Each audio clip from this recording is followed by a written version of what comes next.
am the Rabbi from another planet. Please like, share, and subscribe, and ring that little bell. Ring the little bell so you're notified when new videos drop. So what do you do when you have screwed up epically? Like, epically beyond epically.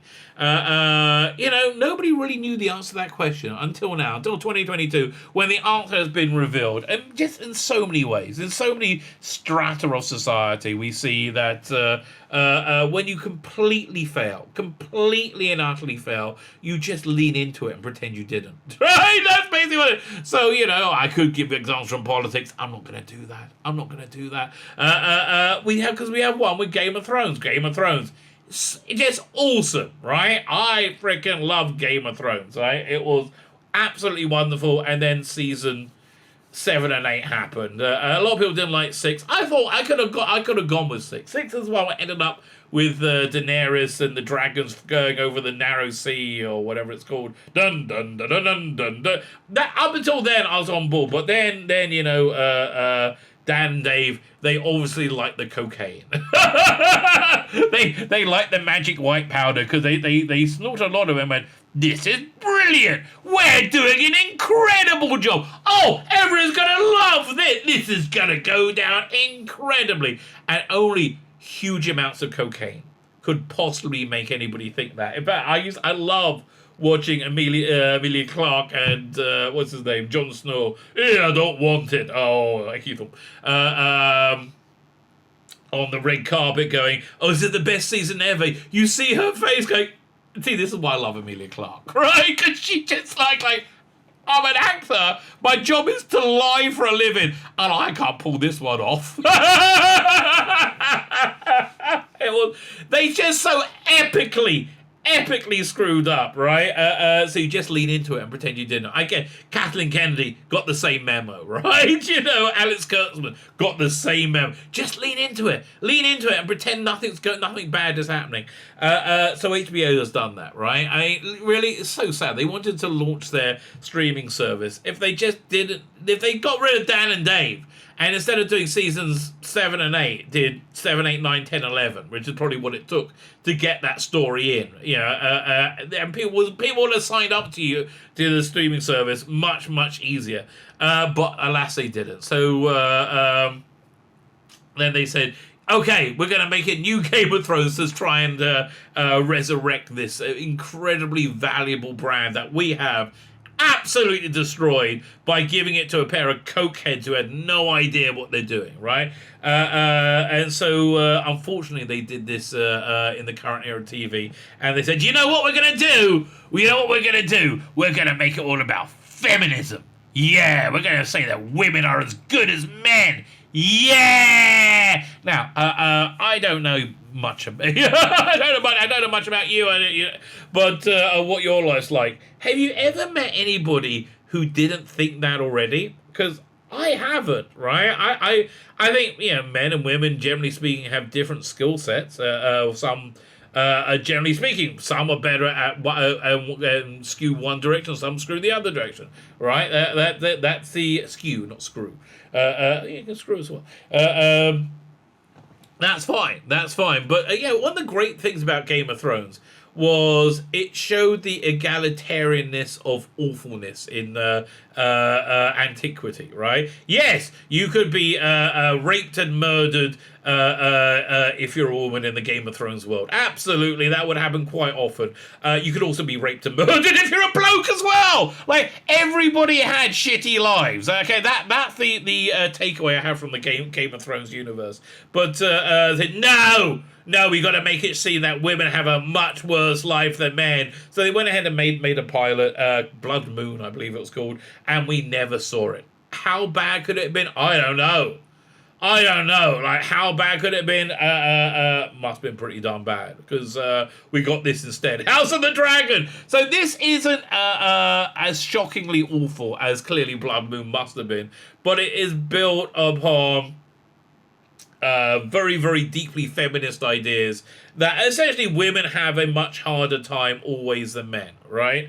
And that's just an intrinsic truth, which I don't think is true. I think women have unique challenges because they're female. I think equally men have unique challenges because they're male, right? Generally speaking, Edward is leading a shitty life, right, in the Game of Thrones world. Other than that, it wasn't bad, but I don't know. This new series, you're coming off a major kick in the balls, right? You can't really have member bearers to a really awful time, which is what essentially we have through this. Will it make it to a second season? Maybe. I really don't know. It seems like HBO Max is Edward Scissorhands at the moment, cutting everything, and good for them. But please bring back Raised by Wolves. That was really good. I like Raised by Wolves. Please, can we have more of that? Not so much this. It was just wasn't bad, but with like at least 3 major feminist points going through it. Right, a woman can never be king because women are. And then a young girl wants to be a knight, but she's a girl and doesn't like her restrictions. And finally, there's a lengthy diatribe on the evilness of a woman not having the right to choose. And I thought I was reading into it. No, thankfully, Bounding in Comics released an article where the writers said, "Oh no, that's exactly what we were doing." So. Matt Smith is great in this. Whoever plays the female lead, the female Targaryen, she's great in it. Very, very, very, very charismatic, right? Very, very drawn in by both of them. Generally speaking, like meh. I mean, getting over Game of Thrones isn't happening so quickly. Certainly not happening with this, and certainly not happening when it's full of intersectional feminism, which this is, sadly. So anyway, I've watched it, so you don't have to. We're going to do a full recap and review. I did it on my live stream last night for your delight and delectation. As I said, I watched it, so you don't have to. Before we get into it, like, share, subscribe, comment. All those things are fantastic. Thank you very much. I'm very grateful for everybody liking, sharing, subscribing, commenting. That's all very, very good for me and makes me feel all nice and spiffy. So thank you very much. Sign up my Substack, my email newsletter. Sign up to my paid Substack, my email newsletter. Same intro, really. All those things are good. Fine! With all that said, let me hand over to me from last night. New Game of Thrones, dun dun dun dun dun dun. It's the same, but slightly different. It's the same. Oh, you love Game of Thrones. So we're starting off at Harrenhal again. Lots of Game of Thrones lore, and my brain's going, oh yeah, wasn't that a thing? Oh yeah, and go through most of this, right? So the king, his succession is in doubt. It's between a woman who has a better claim and a man who has a slightly worse claim. So at Harrenhal, he calls a thing to decide the law, and they read it, and that's the woman who's got the better claim, and the man who's like just wimpy as hell. See how weak he looks? That's who he is, as the weaker claim. And they read the law, right? The king reads the law, and it's the bloke. Yeah, the bloke is there because women they can't be queens. I mean, fuck off. It skews masculine, but then if succession is stronger for women, it's normally feminine, right? Have you not heard of Queen Victoria? Have you not heard of Queen Elizabeth? Right? These are, it's not an impossibility that you're making out it is, right? So then, dun, dun, dun, dun, dun, dun, it chose the bloke, and it's a dragon, dun, dun, dun, dun, dun, dun. So now, okay, it's, this is the strongest they've ever been. They got 10 full dragons. They are incredibly powerful. It's now the 9th year of the bloke's reign. King Viserys the first reign. 172 years before the death of the Man King, Aerys, and the birth of his daughter, Daenerys Targaryen. Okay, so a couple of years before Game of Thrones. Again, lots of money, lots of money, dragons flying, and it looks fucking incredible. The dragons are just awesome, right? The Dragonlands, and Oak gets a stunning and brave woman. She's pretty good. I like this character. I don't know what her name is. Don't really give a shit, but I like the character, right?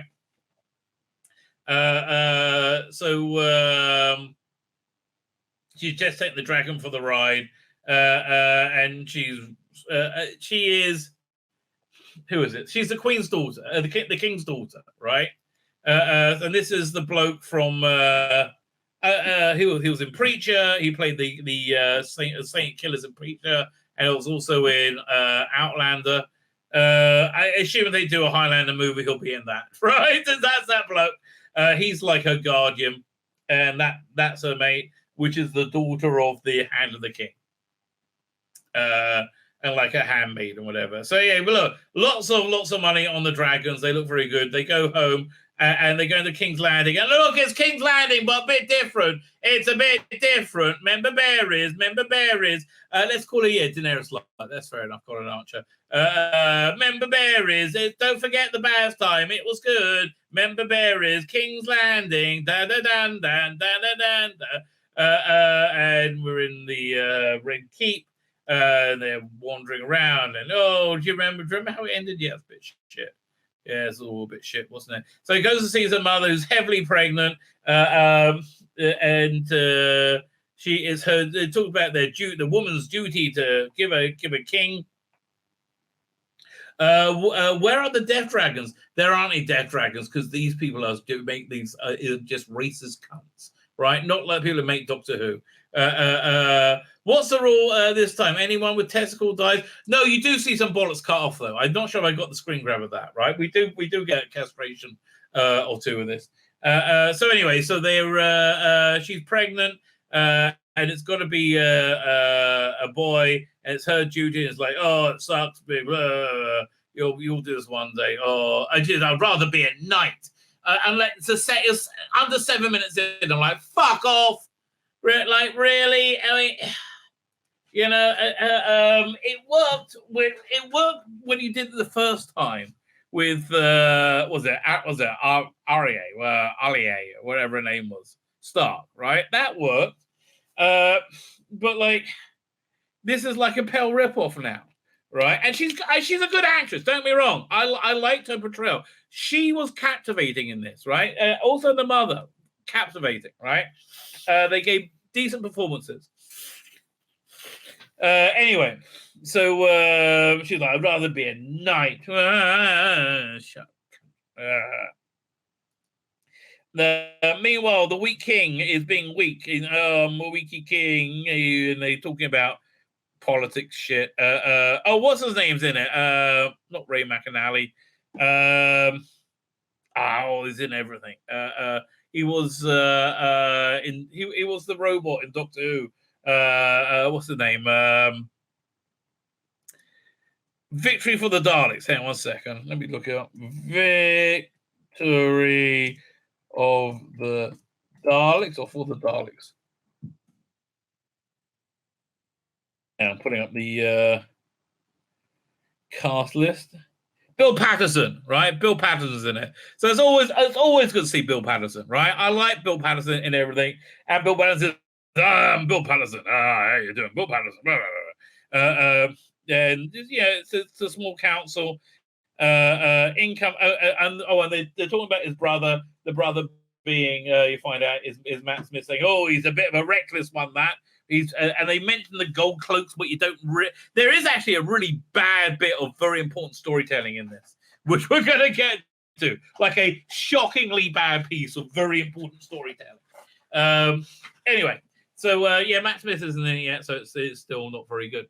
So in walks his daughter, and that's the Hand of the King, being sly, Hand of the King, and he's basically being weak, and they don't be weak. He's being pushed around. Then basically that's it, right? So then she goes to meet his brother, the king's brother, Matt Smith. Great introduction, right? He's sitting on the Iron Throne, and obviously he has designs for it, but he's got very charismatic, right? He brings her a gift. They clearly have a bond, right? And I like this about them. They really do clearly have a bond. And they are both very good performances. I'm hoping her performance isn't lifted up by just being around Matt Smith, who's very, very charismatic, right? I found him. Although you do get a feeling that the Targaryens aren't what they used to be at this point, right? Which is a bit sad. So anyway, more member bearers we see there by one of the red trees, and they're learning things that are supposed to. And she's like, boring, but she knows it all anyway.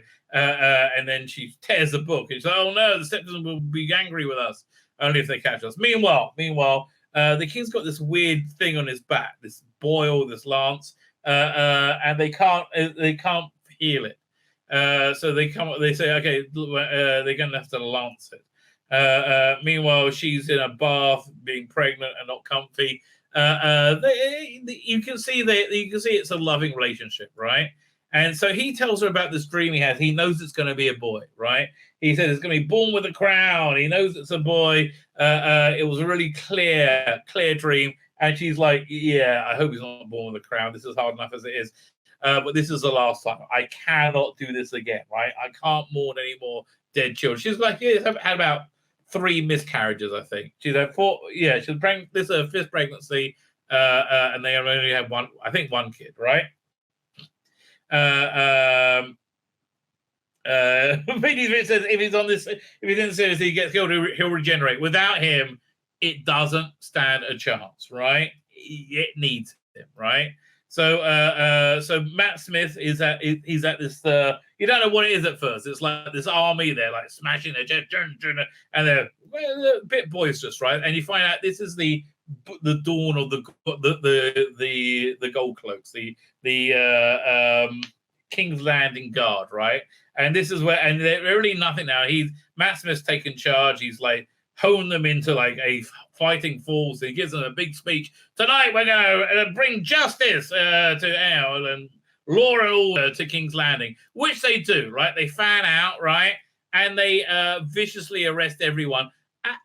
And they do give justice. I don't see the problem, quite frankly. This seems very Game of Thronesy to me, right? Like one guy, they say rapist, and they pull his pants down and cut his bollocks off right there, right? And they're cutting bits of people left, right, center, right? And they're like, no, hands cut off, right? And Matt Smith cuts the bloke's head off, and he puts on this cart full of bits, right? There's just lots of bits. So it's a night where they send a message. The rest of the small council are pissed off.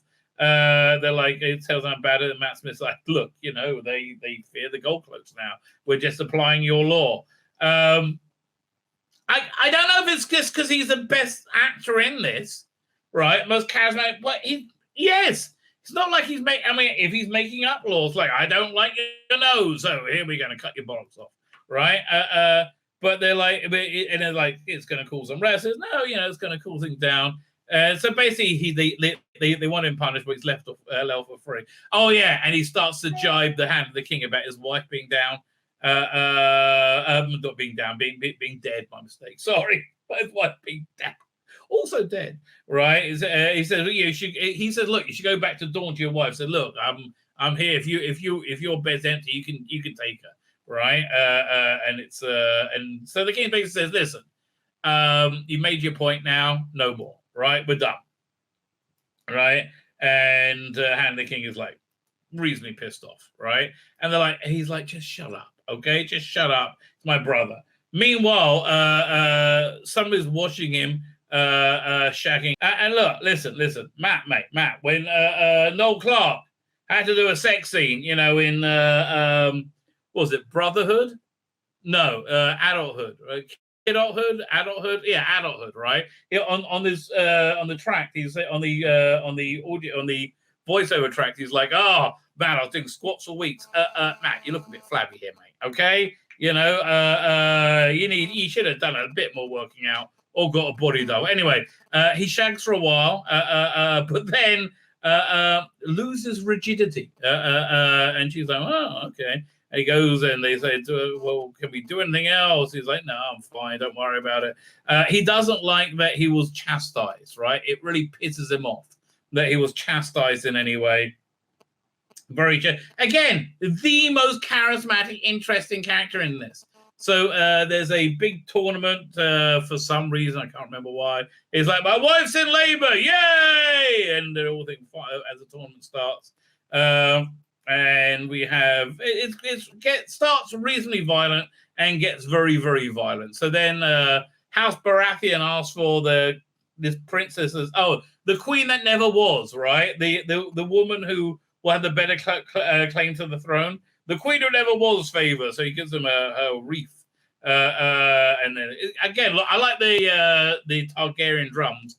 And we're done with the intersectional feminism in about 5-10 minutes. And they start the tourney, and it's reasonably violent, right? And everyone's enjoying it being reasonably violent. In comes Matt Smith, and he gets to choose who he wants to. Who's supposed to fight. So he picks, what's his name, the Hand of the King's son, and he's like, oh, okay. And they start the joust. Bill Patterson put some money on Matt Smith, smart man, I like that. Again, Matt Smith, freaking awesome in this, right? When it's a Matt Smith show, give me more, right? So they start jousting, and they go for one lot, and he cheats, right? He takes out the horse on the second round. He goes for the horse's leg, and it throws him, but his head's smashed in. It looks like it'll be okay. And again, very violent. And so he goes to the Hand of the King's daughter for her blessing, whatever. And she's like, oh, okay. And it goes on. Meanwhile, she's giving birth, and it's not going well. It's breached. Not a good day. Not a good day. And he's like, well, what do we do? And he's like, well, your wife's strong. Meanwhile, the tourney goes on. It's getting more and more violent. And then anyone in the kids watching, this guy's getting his face hacked in, and like people are getting killed. Yeah, the kids are like, oh, this is kind of cool. She's watching it, and she's like ripping her nails apart because it's just getting crazy. Meanwhile, lots of blood going on here. And they're like, sire, that we have a method we could save the child or the mother, we could just leave it up to nature, sire. And he's like, well, he's convinced it's the boy. So he's like, okay, we'll say. And then this is all about a woman not being able to choose. This is what this entire thing about. This is why it's very, very, very violent, brutal, scary, and bloody, right? Because this is about a woman not having the right to choose taken away from her, right? And he's like, oh, I can't choose it. Well, then we can. They said no. So they said, fine, let's save the babe. And he's about to joust the best guy there. And as they're doing that, they're like, oh, we've got to bring the baby out now. And you see how like crazily graphic it is. And she's like, they pull her down. She's like, what's going on? She's screaming like, no. She doesn't get the right to choose. And that's what's supposed to make me go on in your head, right? That's exactly what. And I thought, is that what this was really happening? And I thought, yes, how it feels like it. And they confirmed it. So then she's like, screamed like, no, screaming, not liking it because they said, look, she's not going to survive because of the loss of blood. So she's screaming, and you're like, oh, the horror of a woman not being able to choose, her right to choose taken away. It's like death. It is death. No. Meanwhile, speaking of death, jousting fight goes on. Takes Matt Smith off his horse. They start fighting on the ground, and they're like, ooh. She is enjoying this a bit, right? She's it gets more bloody in a second. Don't worry. And they're like, she's screaming. They're pulling the baby out. It's insanely gross, right? Again, this is supposed to make you feel the horror of a woman's right to choose taken away by a white man with white hair. Meanwhile, they're fighting, and he gets the upper hand, and he bows to the crowd as they whip the baby out. And Matt Smith's like being, I'm Matt Smith, I'm a good actor. Bloody baby, yay! Then this guy sneaks up behind him and gets him with a lance, and they're about to fight. And he's like, yield, sir, yield. He's like, okay then. He also offers to help him up. He's like, get off me, right? And he's all pissed off. And she's brown bread, right? And he cries, but baby's fine, right? Now pay attention, because I didn't get this until like halfway through the rest of this. Like, what? It was weird. It's a very important plot point they're not going to tell you. So he's Dornish, and she wants her blessing, right? No, Conor, you're right, absolutely right. It was a leading form of death. Yeah, I 100% agree with you. But this is an analogy for the woman not having the right to choose if they have the procedure or not. And that's what the writers actually said, right? It's not here. One second. Where's the page? Let me pull it up.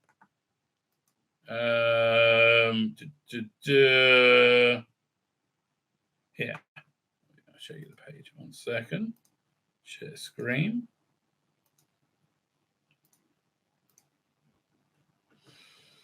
Oh, yeah. House of Dragon showrunner and actor claim childbirth scene is about Roe v. Wade. It feels more timely and impactful than ever, right? And they just confirmed. I mean, okay, right, we understand, right? We understand. So anyway, this bloke's from Dawn.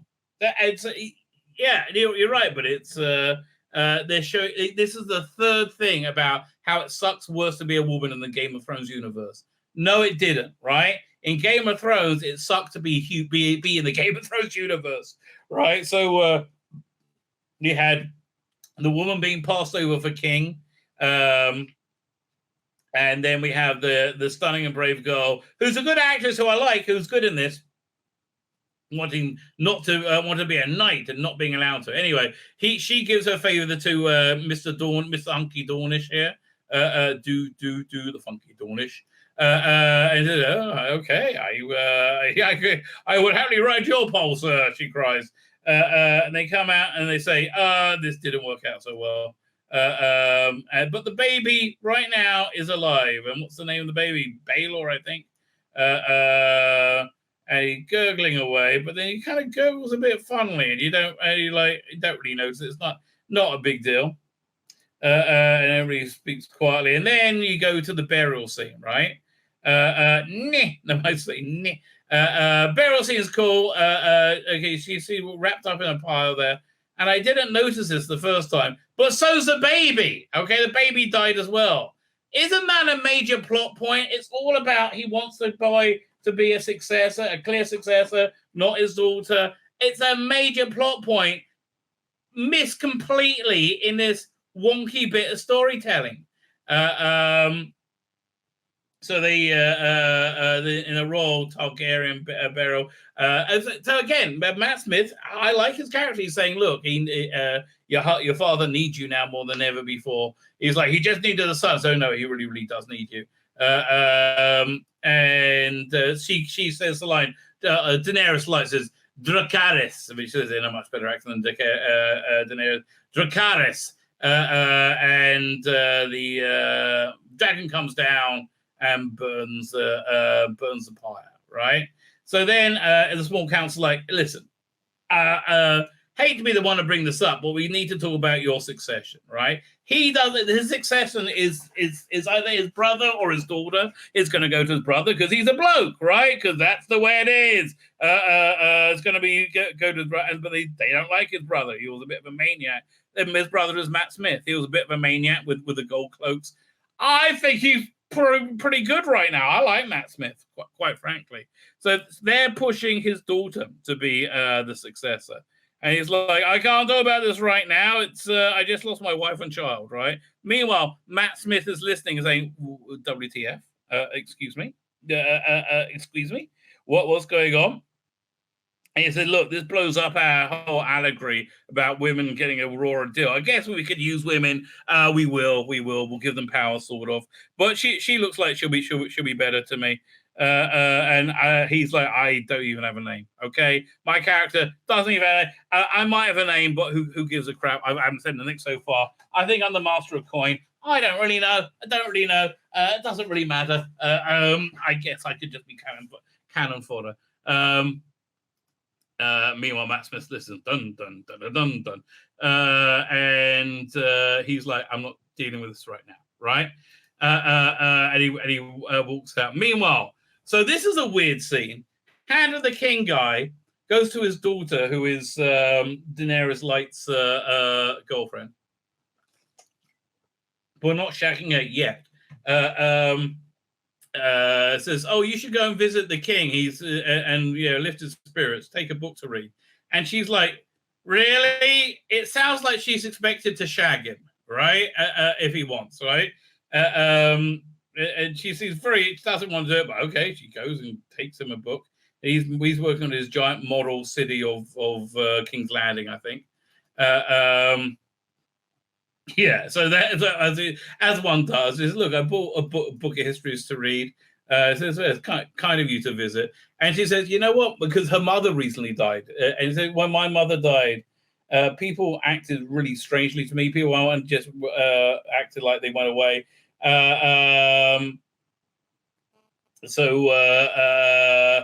I just want somebody to say sorry for my loss. I want to say that to you. So it's a good little moment, right? It's a good little moment.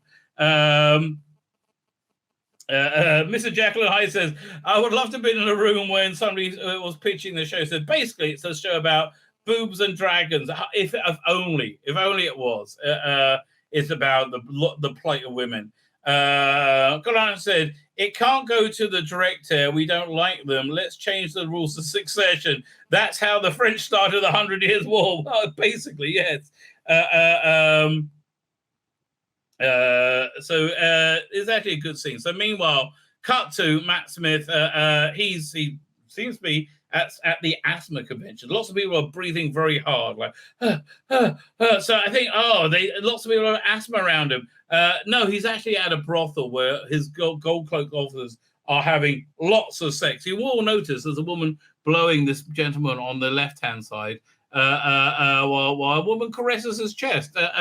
It's a good combination to be in, right? So lots of sex there, but he's brought out the brothel, and everyone's having a great time spending him. He's like, now, my lord will speak, as he's being blown. My lord will speak. And he's like, looks up, he said, okay, I'll speak. Cut to the next day. They said we had an incident last night with Matt Smith in a tavern, in a brothel. He brought it out for his friends, and he during the time he made a toast to your to the dead son, Berian or whatever his name is, Darren, whatever his name is, and he called him the heir for a day, right? The heir for a day, and they all laughed and moved on. So then he gets called into the king. He is pissed off. He's like, people, we all mourn in our own ways, right? And they have a good, and he's like, why are you taking the piss? What's going on? I said, honestly, I should be the hand of the king, not the other bloke. So why not? I would look after you, right? I'll protect you. Who from? Them. You're weak. He'll protect him from himself. And he's right. I hate to say him. He so far, he hasn't done anything out of line. This is not a Joffrey character, right? Stern, hard, yes. Follow the rules, you're cool, apparently. And I like that about him. But he's fucked off beyond fucked off. So he sends him back to the Vale, to his wife there, who he was kind of pissed off about. So off he goes. Meanwhile, his hand is scratched or something on the Iron Throne. Probably means something. So then he meets with Daenerys Light by one of the skulls of the dragon. Right, I like the skull's huge. Right, he's like putting his hand over the flame because Targaryens do that, and he basically says, "Okay, I've screwed up all my life. You're going to be king, right? You're going to be succession's going to go with you, right?" So then it cuts to her sort of coronation, like he gives the whole ceremony where it says, "I choose you as my successor." Everybody comes up and says, "I accept you as a successor." Everybody, all the lords and ladies. Meanwhile, back at wherever he's at the Vale, he plays with his dragon, and I think this is his wife, right? So he puts her hand on the dragon, and they smile at each other. Maybe they like each other now. I don't know. Maybe they start shagging. So, but also you must know we have a terrible secret, right? With this blade. I think this was a blade, I think, the knife from the first season of Game of Thrones that somebody used to try and kill what's his name? The guy lost who couldn't walk. The kid was climbing, he fell. Not Stannis. Wow, what's his name? Sigil of the Wolf. Not Atreides. I'm in the wrong thing. I'll recognize. I'll remember it in a minute. Anyway. Oh yeah, that's him. Stark. Aye, Stark built pledges fealty. Aye. They're all. They said there's a prophecy that the king from 1,000 years ago said the great death of Valyria wasn't the only death. That's the only death of our world, but the end of the world of man happens sometime in the future. There must be a Valyrian on the phone, a Targaryen on the throne to unite everyone. There's going to be a huge winter from the north. And then terrible things are going to happen. It wasn't that bad. We saw it, okay? It ended up not being as bad as you said, right? So I'm sorry, right? That you can't reference season 8 of Game of Thrones and make it sound good because it wasn't. He said, but that's the secret. Why is it a fucking secret? Why not just say, oh yeah, the end of the world of man happens this way. We got to make sure it happens. Littlefinger's knife. Thank you. Yes, I thought it was. She said, "You are the future ruler." Meanwhile, he takes his dragon out for a bit of a flight because that's what he does. Dragon looks great, and she's declared the heir. Bum bum ba da dum bum da dum da. It can't fix the mistakes of the past. Da da dum bum ba da dum bum. But at least she can hear and speak normally. Dun dun dun dun dun dun dun dun. My name's Tzvi Lebetkin, the Rabbi from another planet. Please like, share, and subscribe, and ring that little bell. Ring the little bell so you're notified when new videos drop.